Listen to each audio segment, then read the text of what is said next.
Welcome to the Get There One Day podcast. We hope that by the end of this episode, you'll come away having far more of an idea how to get into any uni you can. These are 6 steps which will take you through, which should hopefully help you get into your dream university. No promises, but it's a very simple framework, and we'll walk you through it as best we can and impart some knowledge that we've learned along the way. I'm George, I'm 20, I'm at the University of Bath going into my 3rd year. I've also spoken at multiple schools in seminars on how to get into universities, and I've run a 5-figure tutoring company who have got many students into top universities like Oxford and Cambridge. Yep, hello, I'm Charlie. Hopefully you'll know me already. I'm 19, I was at the University of Bath. When it came to applying through UCAS, George and I both got into 5 very competitive unis. I think all of the unis we both got into were in the top 10 or 15 in the country. Dropped out to do a degree apprenticeship. Since then, spent a lot of time looking at the 2 routes, comparing the 2 routes since we've been doing the TikTok page especially. Done a lot of research into what actually makes uni worth it, how to make uni worth it, and a big part of that is going to a good uni and making sure your course is competitive and valuable. So hopefully try and impart some of that knowledge today. Absolutely. Do you want to kick us off with the first stage then? Yeah, I think the first thing, I just mentioned it there, course. One thing I am quite eager to sort of emphasize when we're talking to people on TikTok is that your uni will the value of your uni will normally outweigh the value of your course, but your course is still crucial. And there's a massive maturity difference between you at 17, 18 when you're deciding what to do to when you're 20, 21 looking at placements, internships, and then your potential job prospects beyond that. So the sort of point to drive home would be, don't choose a course that 20-year-old you, 21-year-old you might end up regretting. Because by that point you're almost too far gone to drop out. You've got to see it through, and then you might have almost put yourself in an untenable situation. Because like what you think you want to do in this very moment, it could be very different from what you want to do in 3, 4, 5, 10 years. So try and give yourself a course that gives you enough sort of flexibility to go into potentially different avenues. Don't do something too hyper specific because that's what you're interested in at 17, because it might not be the same as what you want to do when you're 21, 22. 100%. I've felt that being at university. You know, I wouldn't say I've properly considered dropping out, but part of the reason for that is that I'm just halfway through now.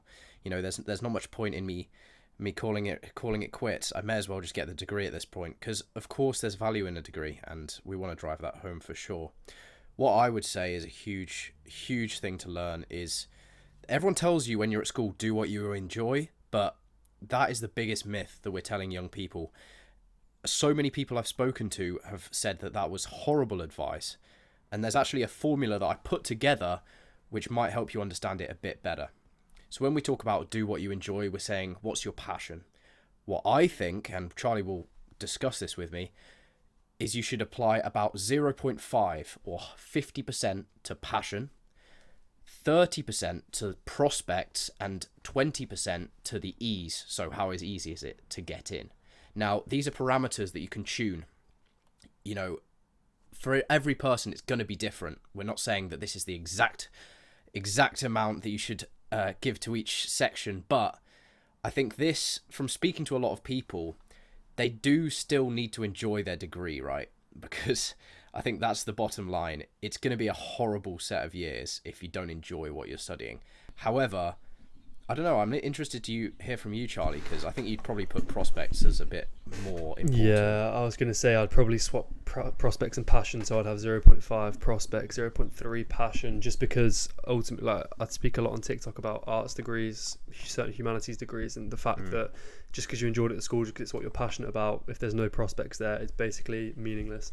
So I think you ultimately, because of the cost of uni these days, I'm not just talking about the financial cost, I'm talking about the fact it's 4 years out of your life to come into a fairly horrendous graduate job market.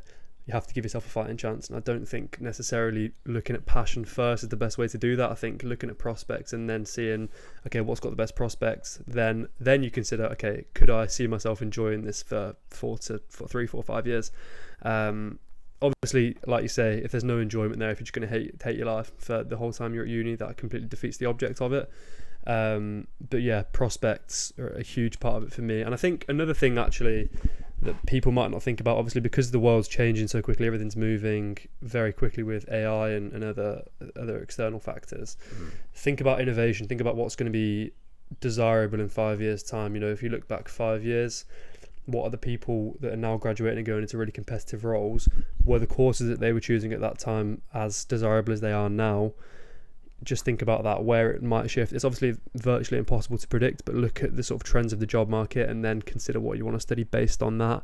And yeah, make sure your course aligns with your career goals, but arguably more importantly, the general job market and where you're actually going to be able to thrive, succeed, and make good money, or at least have a successful career, or at the very least get a job that requires a degree. Because a lot of the time, these people that go to uni to do degrees that they're just passionate about end up working in cafes, restaurants when they graduate, and you can get that job at 16.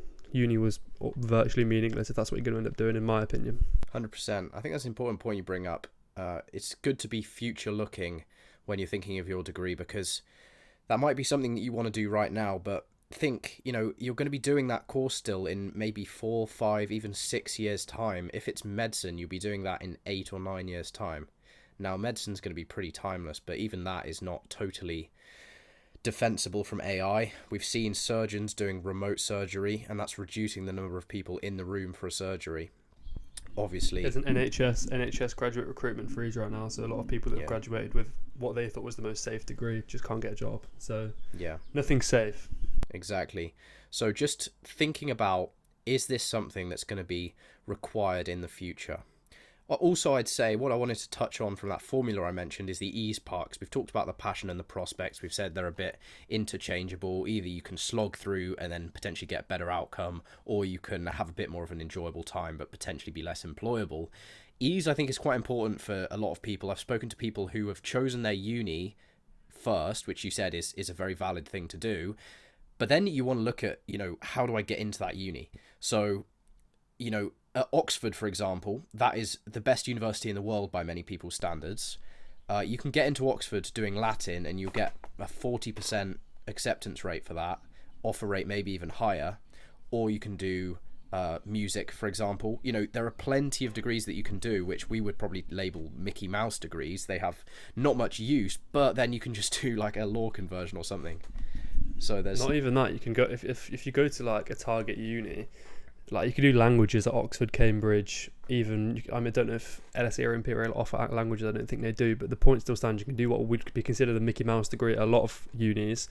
You can still go into finance, consulting, because it's a target uni. Law, as you say, you need a law conversion, but these really desirable industries that don't necessarily require a specialised degree, and that's why I think look at uni name before course, because what makes a Mickey Mouse degree isn't always just the course itself. It's the uni it's at. Economics at Wrexham is a Mickey Mouse degree. Economics and management at Oxford isn't. Do you know what I mean? So there's that.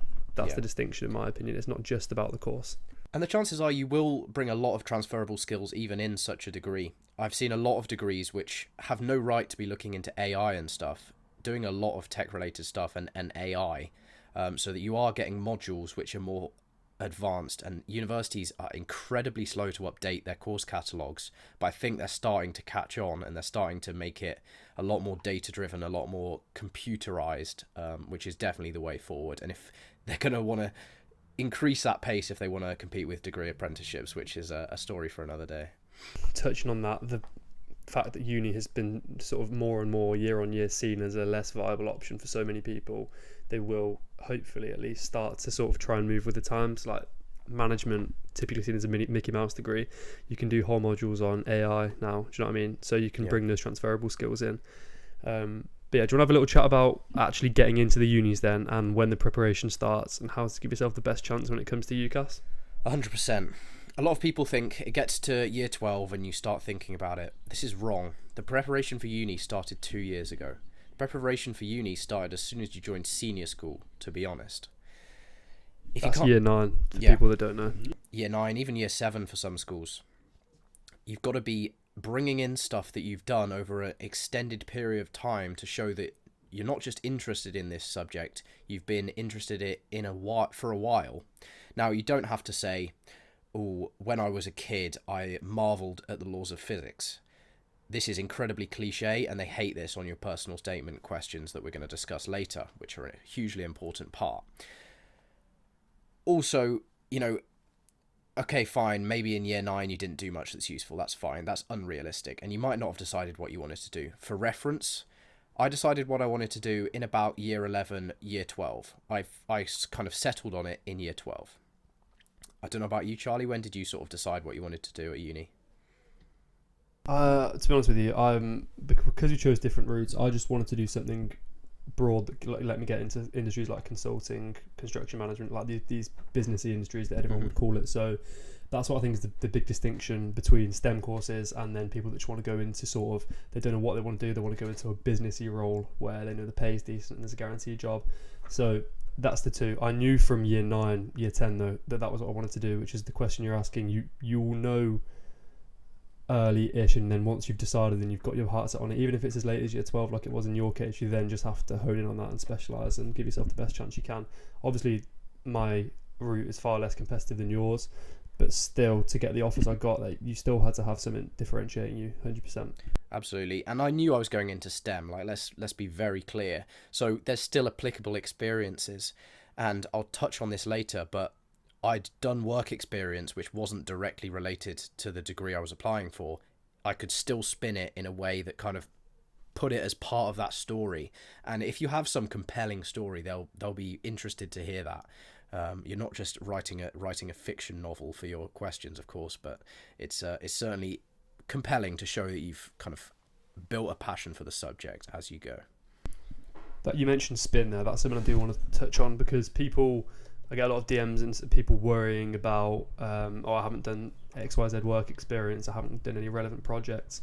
I guarantee you that in the last half term, Easter holiday, summer, you did something that you can mention. Just rack your brain, and then being able to spin that is the most important thing ever. Like, a bit different application wise, but for my degree apprenticeship, I'm doing project management. I didn't do any work experience that related to it whatsoever. I did things in finance, I did things in consulting, because those are the industries that I was more interested in. I ended up falling into this. It's just about spinning it and making it, drawing on the skills that are relevant to what you want to do and honing in on those rather than the broader elements of it. Just look at the very specific skills that are needed for your chosen path and then utilise them rather than looking at it from a more broad standpoint, because I think you'll agree, in terms of UCAS, in terms of all of these applications, the more specific you are, the better. And it's not just about saying, it's also show don't tell. It's not just about saying like, I did a work experience placement and it made me really enjoy physics, or it furthered my passion for physics. It's saying what you did and how that then impacts be specific, how that impacts your passion for the industry, obviously, but B, a specific element of the industry, and then the roles further on that you see yourself going into with these skills. Because what the unis want are people that are going to go on to really high paying, well paid, well respected jobs.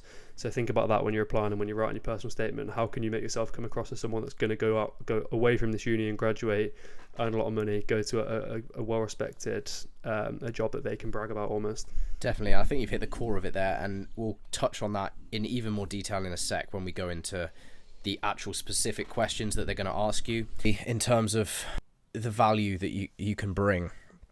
It needs to come in 3 separate areas, and I think you need to focus on research, experience, and projects. So you can remember that as rep, if you like, the rep part of preparation, if you will.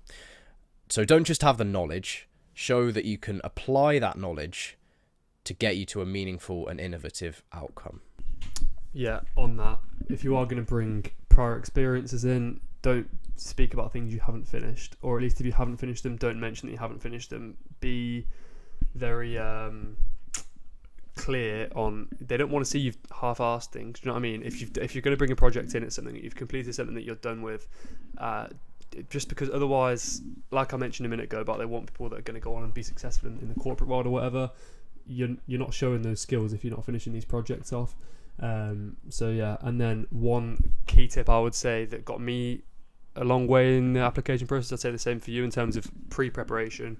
Go beyond the scope of your course, look a little bit wider, look at not even just further reading, but also projects, etc. You can get involved in, competitions that aren't necessarily just a direct scope of your course, because it just shows interest and passion, and they're the things they're looking for. Absolutely. 100%. Yeah, a few more ideas for that.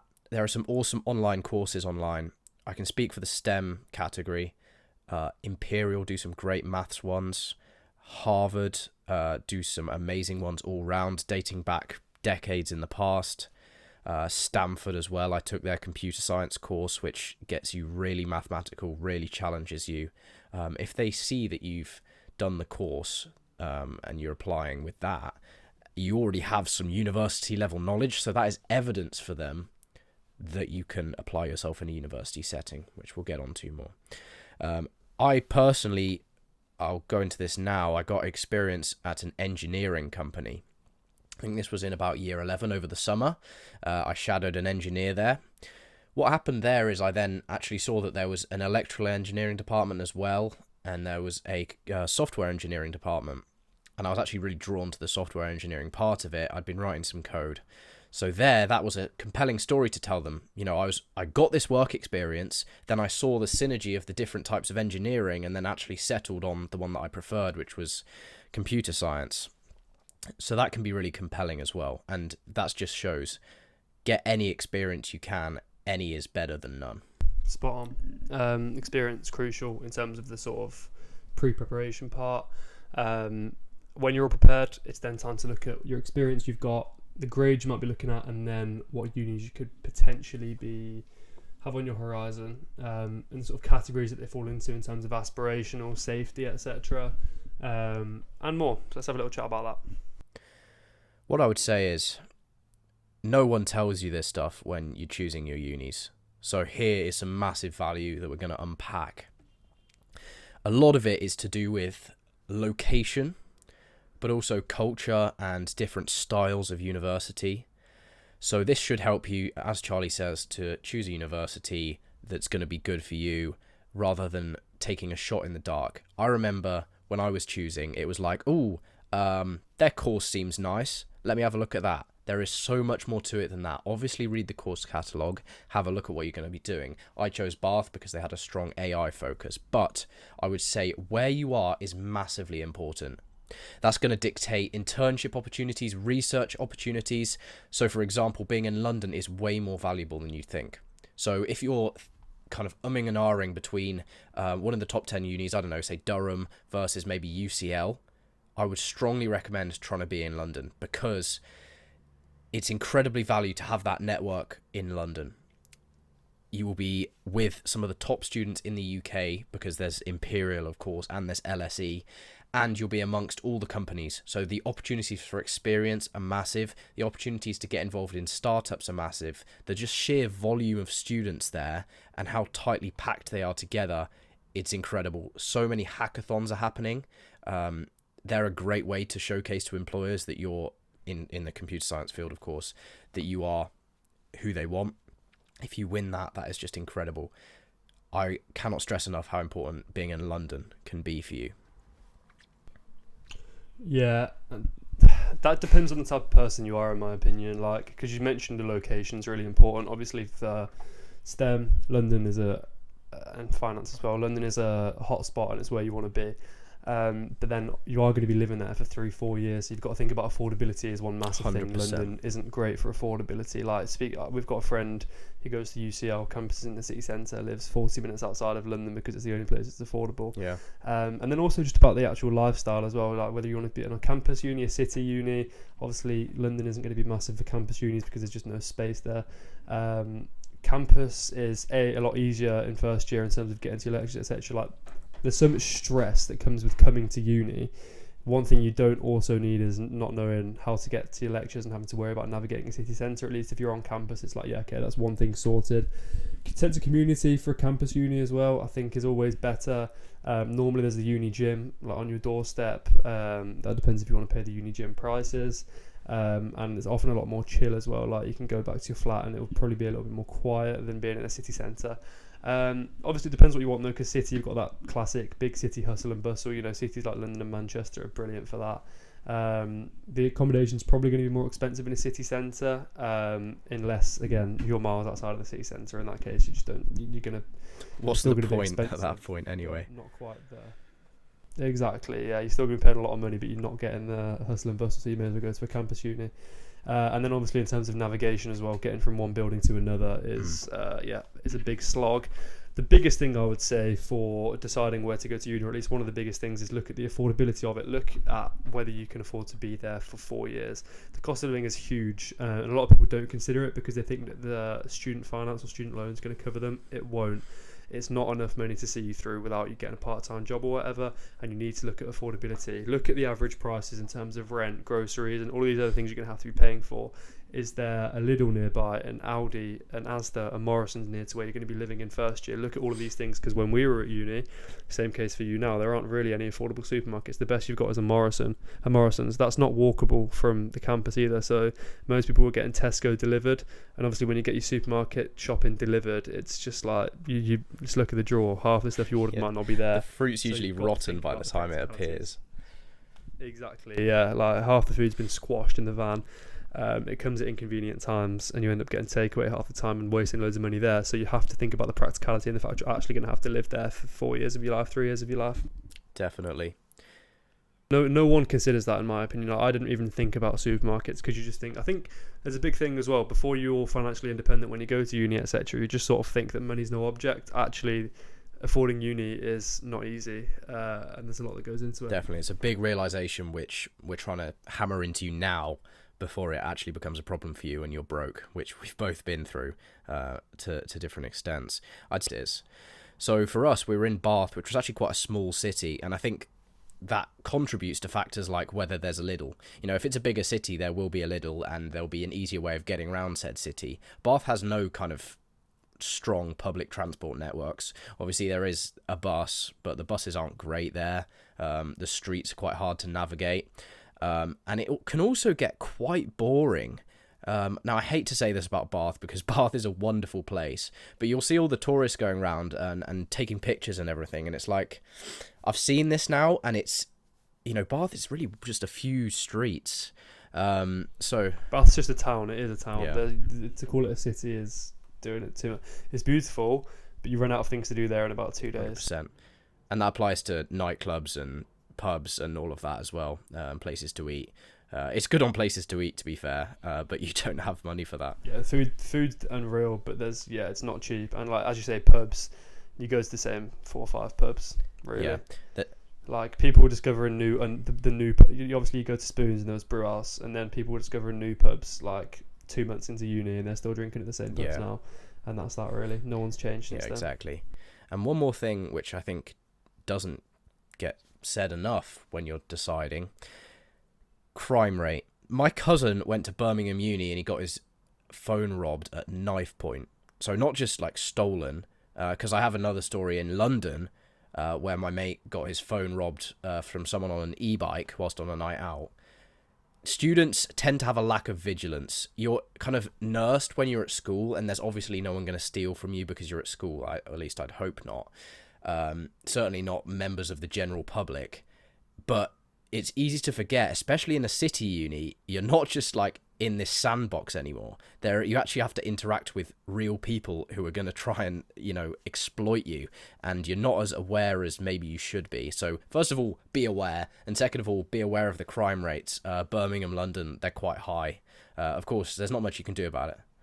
There's a lot of kids who've grown up in like Surrey and a little small, you know, home counties town, and then they've gone to private school and had a really mollycoddled life, and then they go to a big city for the first time, and it's like the naivety comes out and is very clear. So just be aware of that, I think, when it comes to making a choice. What's your upbringing been like? Obviously you want to have new experiences and open yourself up to new things. Equally, you don't want to be getting robbed at knife point, so just consider that.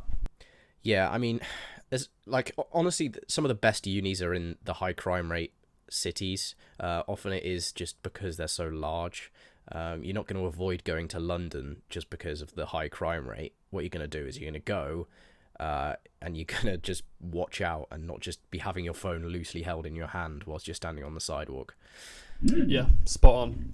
So hopefully that gives you a little bit of guidance on how to decide what uni to go to. Now you've decided it's time to apply, let's look at the UCAS process, the questions they ask you, and maybe some tricks they try and pull on you. So first thing I want to say is those questions that they ask you in the application process are incredibly simple. Deceptively simple is a way you could put it. They're good guidelines. They're good at sort of helping you to structure what you want to say. but you have to, there's a level of nuance that's required for you to get into these top unis and for you to impress these uni, they recruiters, I guess, because they read thousands of personal statements, etc. They need to know that you're different, and if you're just following the UCAS guidelines, that's not that'll get you into a uni that should still be a polytechnic. Do you know what I mean? That's not going to get you into these top unis. So it depends what you're after.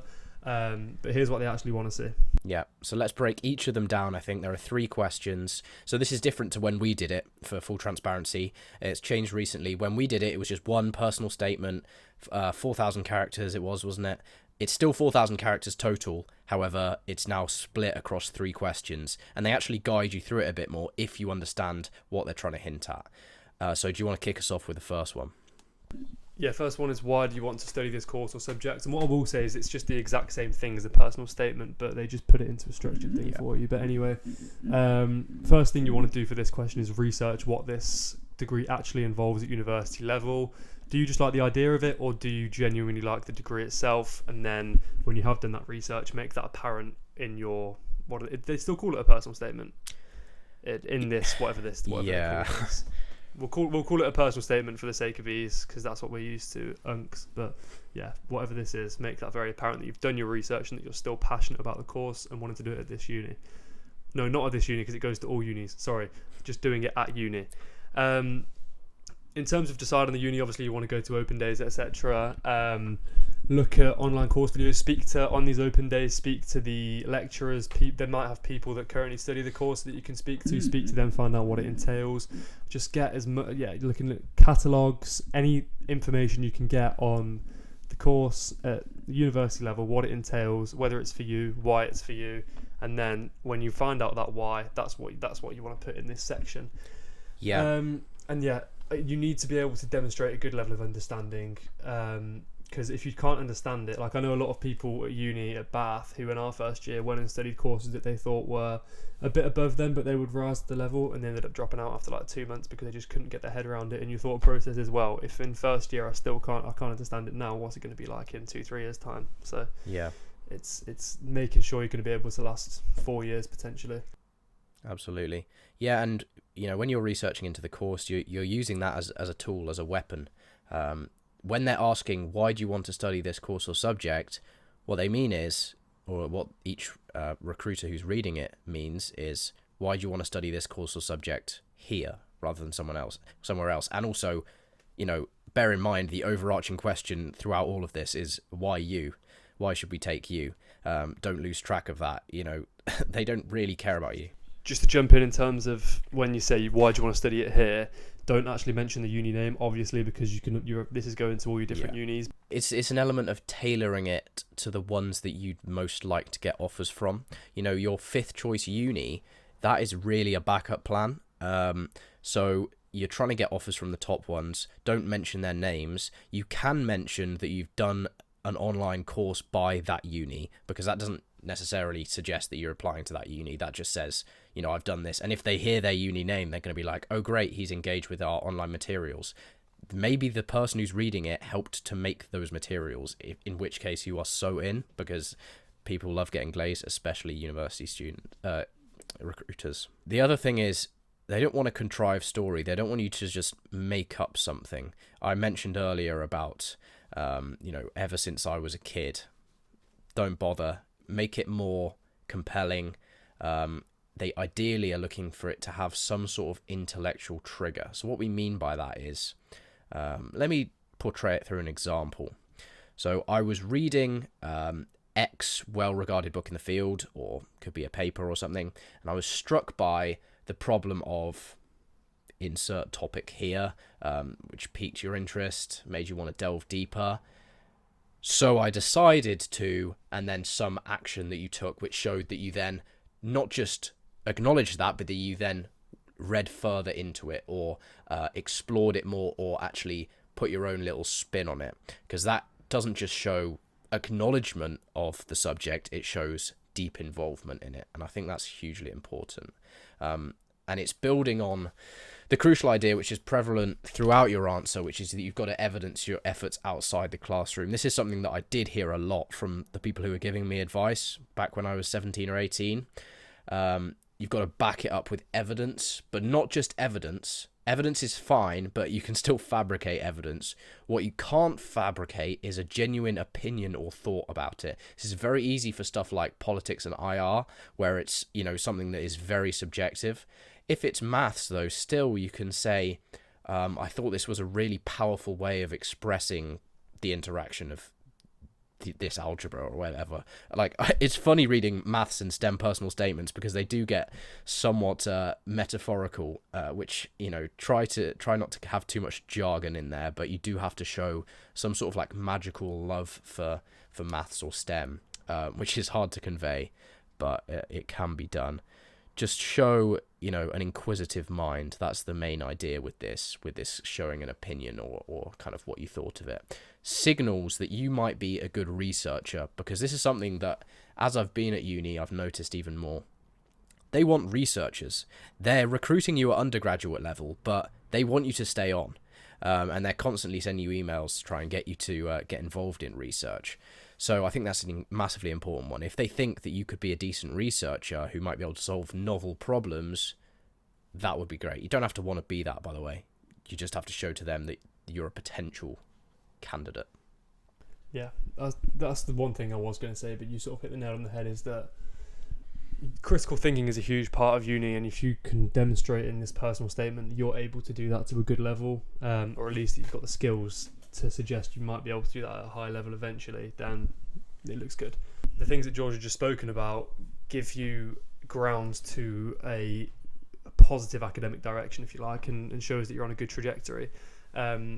What you say on your experience and the things you've done or read or whatever doesn't necessarily have to be in complete alignment with what the uni offers, with modules that you've seen, etc. It can be almost completely unrelated, as long as you're showing that level of interest and the skills that they want, like critical thinking and potentially skills that can be useful in researchers afterwards. But yeah, do try to have some things that align with what you're going to be doing on your course, because not only does it make you look better, it is also just helpful when you start uni to have a little bit of experience.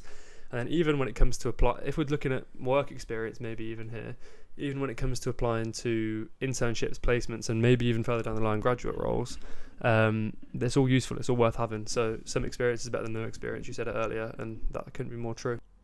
Yeah, I mean, I've used, like, in terms of my CV, I've put stuff on there that I was doing in preparation for uni, so don't think it's only to get to uni, it helps you with the next stage as well. Spot on. That is a massive amount of value for that first UCAS question. Just want to say here, while we're getting on through this, please feel free to drop us a question if you feel that there's more that you'd like to know on this stuff. We'd be more than happy to help guide you through it more. You can send us stuff on our socials. We're happy to receive DMs. We reply to a bunch of DMs every day. Or drop us a comment on the Spotify, YouTube, wherever you're seeing this podcast. And yeah, we're just hoping to help you guys as much as we possibly can. So in terms of the second UCAS question, it says, how have your qualifications or studies helped you to prepare for this course or subject? So there's very much a stress on that this course or subject. They want to see if you have the fundamental academic skills to survive the rigours of uni, to be able to handle the labs that they're going to have with you, or problem sets. Not everyone has labs, but labs are pretty common. You can have them in STEM, you can have them a lot in especially sciences. They want to see that you can survive. If you can't, they're not going to take you, because they don't want someone who's going to drop out after a year. That looks horrible for them. It's all about, how does it look for the uni at the end of the day? They don't want dropout rates. They don't want bad student satisfaction. So yes, make sure you prove to them that you're going to be there the whole time. The trap that some people might fall into, and don't be one of them, is just listing out your qualifications and grades and putting the fact I got a 9 in physics shows that I'm passionate about physics. I don't know why I keep using physics as an example, but the fact I got a 9 or I'm predicted an A star means that I've got a passion. It probably does mean that, but you're going to be one of 10,000 people applying to this course who have also got a 9 or an A star in physics. And not only that, they already know what grade you've got. There's a completely separate section where you can put your grades, so that genuinely doesn't matter at all. Obviously mention your qualifications and your studies, but it's more about mentioning specific parts of that and what in specific areas that you've studied and found interesting, rather than just listing your grades out. Yeah, in terms of grades, going to uni shows you just how average you are. I thought my grades were decent. I got A star AAA. I went to uni and there were people there who had straight A stars, like a lot of people who had straight A stars in similar subjects to me. So It is so humbling. I was like, I got A star AAB, and I was speaking to people, and we went to like we were very blessed. We went to a very nice school, and then I was speaking to people that went to like not very nice sixth form colleges in the middle of city centres in fairly not particularly desirable areas. You know, schools that you wouldn't expect to be producing good grades, and they were like, yeah, I got 4 A stars, and it was just minor for them. One thing I would say is you're all at the same uni now. It's a level playing field from then onwards, and your A levels and that aren't really important once you're there. Absolutely. The key thing with this question, I would say, is it is actually wanting you to focus on stuff that you've done at school, really, because it says qualifications or studies. So you don't want to do too much on what you've done super curricularly. You want to be looking at, what you've studied in your classes or what you've gone beyond. You don't want to list a bunch of unjustified, unproven facts, as I mentioned before. Try and deep dive into a few of the things you've done. What you'll notice is there aren't actually that many things to talk about. EPQ is a great one. Extra modules you've done, potentially like clubs. Like if you're applying for Latin and you've done Greek club, that would be useful. But there aren't that many examples where that's useful. Instead of listing a bunch of them, go deep on a few, because you will only have a few.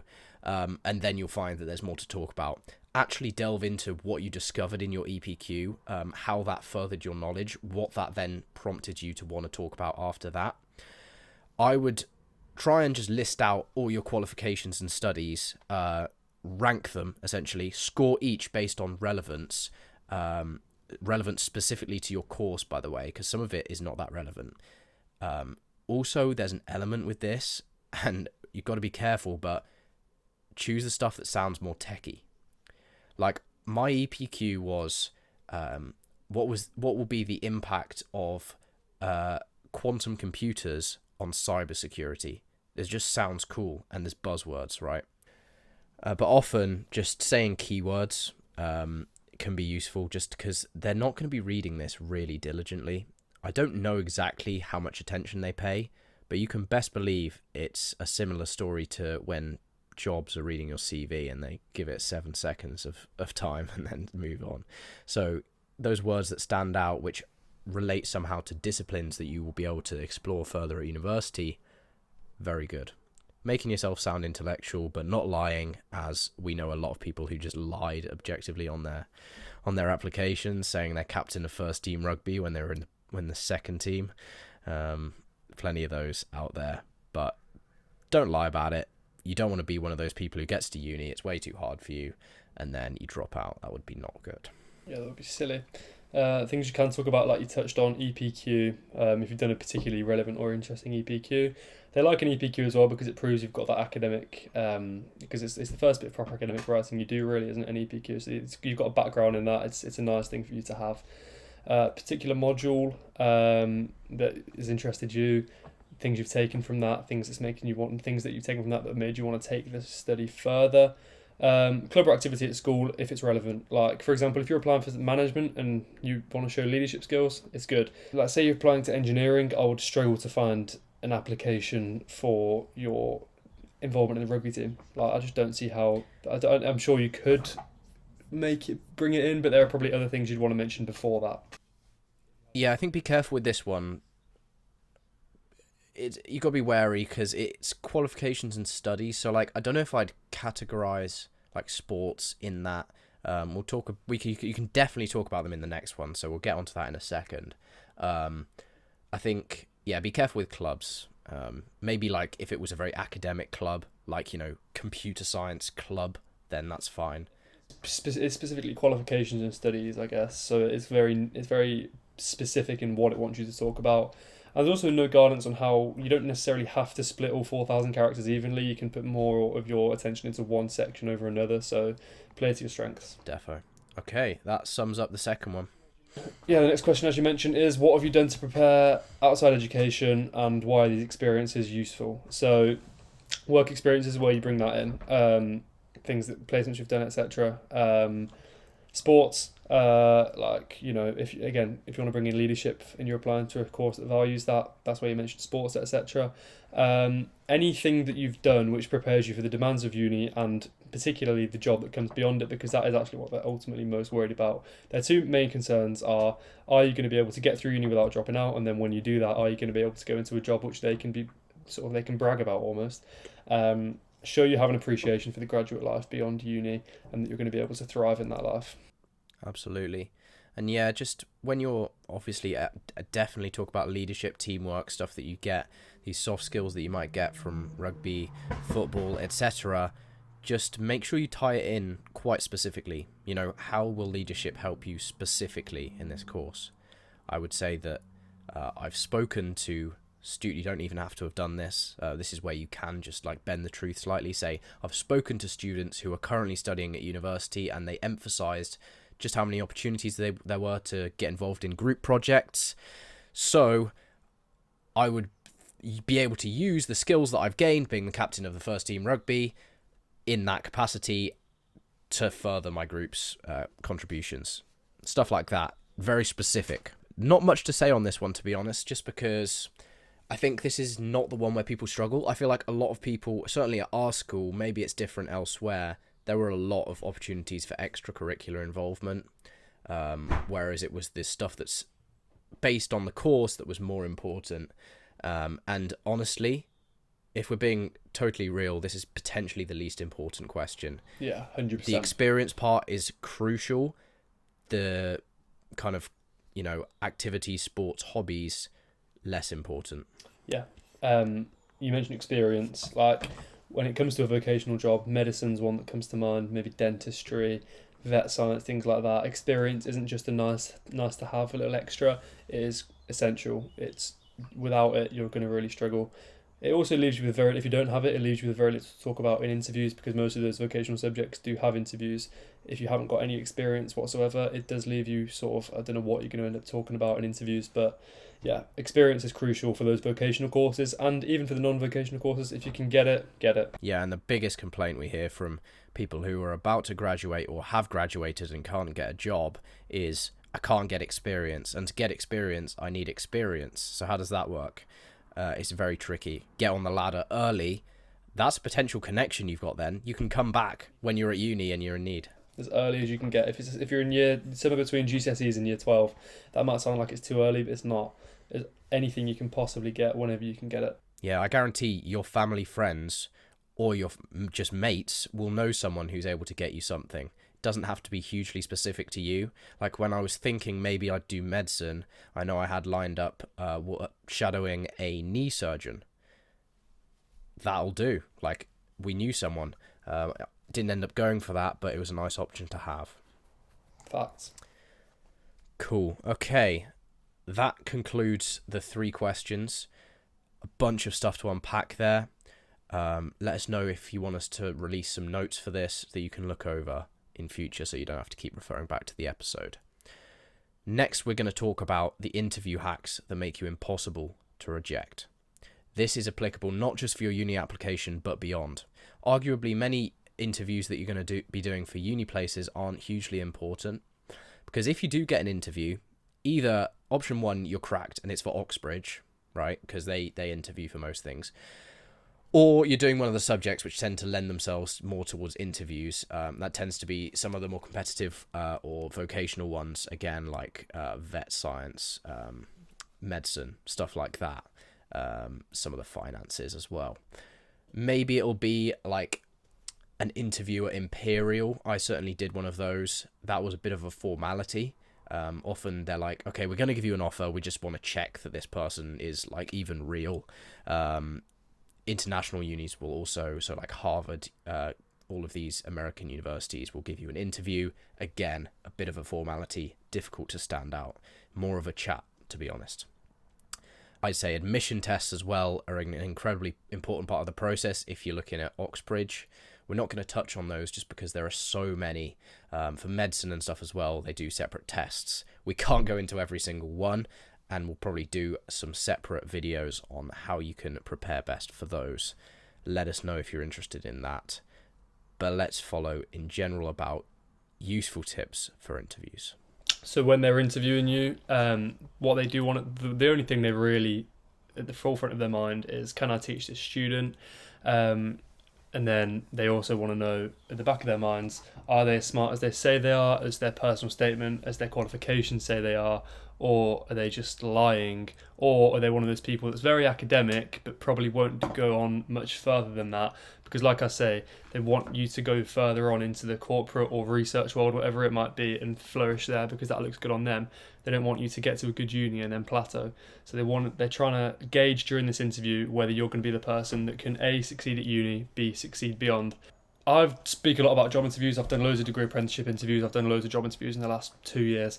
They're very different kettle of fish to a uni interview, to be honest. The skills are transferable in some ways, but in some ways they're completely different things. In uni interviews, it is normally only the most gifted students that get interviewed, because it's the most gifted students that are applying for these places that require an interview, because most uni places don't, as you'll know. They're testing your intellect, whether you'll fit into this academic culture at this uni, because these unis, I don't want to use the word snobs, but they sort of, there's a level of arrogance at these unis, and they want everyone to be on that same academic level, which is fair enough because that's how they maintain their reputations. In a job interview, they're sort of only, all they really want to know is if you'll fit in the company and that company's culture, and if you can be productive and efficient at the company. It's far more to it with a uni interview. But yeah, honestly, like the one similarity between the two is that if you can turn it into a conversation and not have it just be a yes no sort of, it doesn't want to be an interview, because interview suggests question answer. It should be two-way. I always say any interview, job, uni, ask them questions and turn it into a conversation. And one thing that most people probably won't know is it doesn't all have to be just about the uni or yourself. You know someone who got a placement because he was speaking to the interviewer about Six Nations, don't you? Like, if you can strike up some common ground. My girlfriend's degree apprenticeship. Her dad's ex-army. This guy who was interviewing her, ex-army, and they were based in the same place at one point, and they had 10-15 minutes talking about that. There. Exactly. Like, if you can strike up some common ground, obviously you don't want the whole interview to be based on that. Let them lead almost and gauge how much they want to talk about these irrelevant things. But yeah, having irrelevant, I've said it before, I made a video on it actually, having irrelevant, seemingly meaningless conversation, small talk, it makes you feel like it makes you seem like a genuine, real human being, and they value that because they want you to fit in with the culture of that uni. But the main thing they're looking for here is, are you up to it academically? Yeah, 100%. I think, definitely have the small talk down, be easy to speak to. If it's Oxbridge, the people interviewing you probably won't be easy to speak to. But to say that these academic people don't tend to be that conversationally able, so you need to put your best social hat on and carry that conversation, because sometimes they're just not they're all going to be there. inept, to be honest, and it's going to feel like they don't understand you, or you've got it wrong. It'll be painful. No, they're just going to be they're just going to be staring at you because they don't really have social skills. I mean, to have got to the sort of postdoctorate level at Oxford or Cambridge, like, think of the sort of types that do that. No hate, of course, but yeah, they're way more intelligent than that. we'll ever be. But like, there's a Yeah, level. have that in the back of your minds. Yeah. Nice. I think that's all we can talk about on interviews. As we say, it's not a huge part of the uni application process. Could do a bonus episode on it if people do want more on that, because it is quite niche. Yeah. So if people wanted to go in a bit more depth in a shorter episode, we can do that. Yeah, and definitely job interviews are a big one that we can do. Yeah. Great. So there's one more step to going to uni. And it's not quite as obvious, because you think, okay, well, if I've done my interviews, admission tests, sent my personal statement, surely I'm going to get an offer now.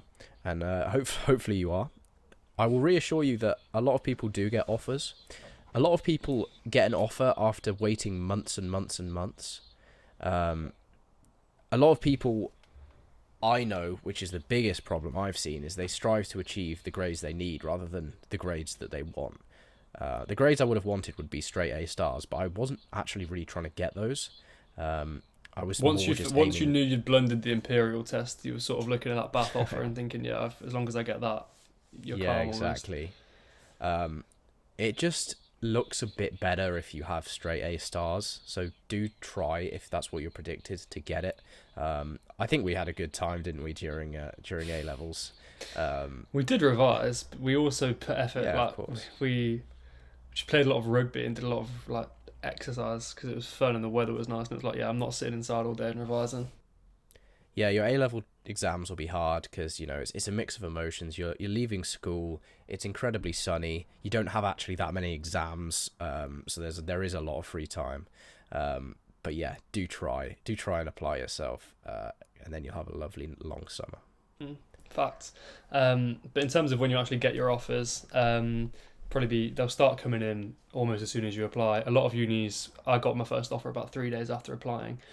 Yeah. It was from Reading, so like make of that what you will. But you like these, if you're applying to unis outside the top 15, they will probably reply to you quite quickly. Others take ages. Bristol and Manchester are two that take years, and then they give you like ridiculously high offers. They've got some sort of ego complex. Some of these unis just think they're better than they are, and they will take ages to give you this offer because I think someone in that uni marketing team thinks it gives them more prestige if they take ages to do these offers out. I don't know. Or they might just be terrible administratively, and that is one thing to think about actually. If they're that bad at giving you an offer, just think about the overall quality of the uni and maybe the processes within it. Yeah. Either way, like they can give offers until basically when you start your exams mid-May, so just don't stress if it gets to that point and you haven't had an offer. Well, you'll have heard either way. So by the time you sit your A-levels, you know exactly what you'll have made your choices. So yeah, I think my last offer came through at the end of March, and that was Bristol, but I had all of mine other than Bristol by the middle of January. Yeah, I'd say typically from what I've heard, March is the latest, really. Obviously, it can be as late as May, but yeah, you can expect all of them by March. Yeah. One thing I saw a lot of people do was they got an offer from what they thought, like, because it got to sort of this late February time where they'd had 4 offers. Our school made us apply to 5. I know some make you apply to 4, but they had 4 of their offers, and then one of the unis that they did initially want hadn't got back to them, so they just assumed they weren't getting an offer. They made their choices, firm and insurance, and then they got the offer after, and it puts you in a bit of a sticky spot. Make sure, just wait until you've got your offers, be patient. I know it's like a novelty and it's really cool and you want to be like that guy's like, oh yeah, I've firmed such and such a uni. Just wait until you've got all of them. It's a hard process, but you want to make the best choice possible because uni is a long time of your life, and if you get it wrong, you either drop out or you just hate it, and that's not what you want either. A lot of value to unpack. I'd love to hear what you guys want to hear from us next. If there are any follow-up questions that come from this, because there were a lot of areas there that we didn't fully round out. We could spend all day talking about this. We've spoken to so many people about this stuff. So hopefully that gives you a good insight from 2 people who have been through the process and just reassures you about the roadmap that you've got ahead of you. And hopefully if we've caught you early, year 10, year 11, it's giving you time to think about it. And if you're thinking about it now, that puts you in the top 0.01% as a year 10 or 11. Yeah. I always say this when I get DMs, people that are messaging being like, oh, is my course a Mickey Mouse degree? Even if it's not a great uni and not a great course, if you're the type of person that's that bothered that you're reaching out to us to find out and get our opinion on it, then you're going to be all right, because you've got like the work ethic and the drive is a big part of it, at least beyond uni when it comes to actually getting jobs and roles. People want you to have the right mindset, and if you care, then you do. Absolutely. Hope this guide helped. Apply yourself, and we're sure that you will get there one day. Cheers. Thanks, folks.